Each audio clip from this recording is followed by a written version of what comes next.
यो चाहिँ हाम्रो नेपाली गुन्द्रुक हो हैन हाम्रो हाम्रो मम्मीले चाहिँ गुन्द्रुक थिच्दै हुनुहुन्छ यो चाहिँ मुलाको गुन्द्रुक हो हैन मम्मीले थिचिसक्नु भयो लगभग त्यहाँ छ यहाँ पनि छ यहाँ थिच्नै बाँकी छ यहाँ चाहिँ थिच्दै हुनुहुन्छ अलि जोडले हान्नु न अनि मेरो कान्छीको भाग चाहिँ डब्बामा कोचार्ने राम्रोसँग खाँदै छिटो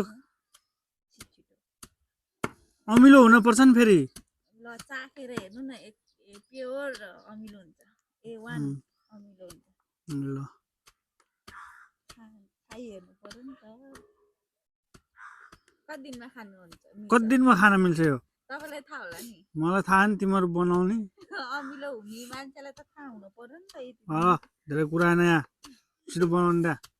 1 हप्ता जति लाग्छ होइन मम्मी अमिलो हुन 1 हप्ता अमिलो हुन्छ